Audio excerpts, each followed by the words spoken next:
سترګو سولیدل دا حقیقت ته د انسان د لپاره برداشت کول ډیر ګران کار دی. زه په دې موقع سم نور نه ویل نه غواړم او چې د چا نقصان شوی دی، د چا خاندانونه کې اموات شوي دي، شهیدان شوي دي،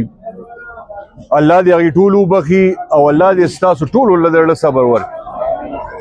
او خدای شته دا حقیقت دی چې دا صدمه، دا دک، دا درد، دا برداشت کول ډیر ګران کار دی. او بس الله دې دا د الله تعالی د طرفه یو امتحانونه دي، او چې د الله طرفه داسې امتحانونه وي او په دې کې موږ صبر وکړو نو الله به موږ له دې اجر راکوي. زه کاکا ته هم دا خبره کوم چې ډیر ګران کار دی او په داسې وخت کې په داسې دغه کې او الله دې دل هم دړه صبر ورکړي او نور دې چا چې نقصان شوي هغوی هم دې الله دړه صبر ورکړي. او زموږ نه چې څونه کېدی شي دا نه سیاسي خبره ده نه نوره داسې څه خبره ده،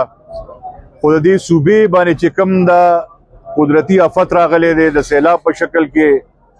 نو انشاءالله تعالی زه هر ځای ته لاړم او خدای شته ما په بونیر کې وکتل چې د یو خاندان نه شل کسان وفات شوي، دیرش کسان د یو خاندان نه وفات شوي دي، کورونه کلي ټول تباه شوي دي. نو بس الله دې موږ له په دې امتحان کې کامیابي راکړي، الله دې راله صبر راکړي او چې بحیثیت مسلمان، بحیثیت یو انسان، دا زه ټولو ملګرو له دا تسلي ورکوم چې زموږ نه څونه کېدی شوه دا نه په لالچ کو، نه په سیاست کو، نه په بل څه دغه بنیاد باندې کو، د الله د رضا دپاره موږ ګورئ نن ستاسو د دې دک درد بند کولو دپاره دلته موږ راغلي یو. او چې زموږ نه څونه کېدی شي که هغه مالي امدادي، که هغه د خوراک په شکل کې امدادي، د ټول کلي دپاره چې کم افیکټ شوي هغوی دپاره موږ کوو. نو زه ستاسو د ټولو وروڼو مشکور یم، د دې ټولو خپل ملګرو مشکور یم چې هغوی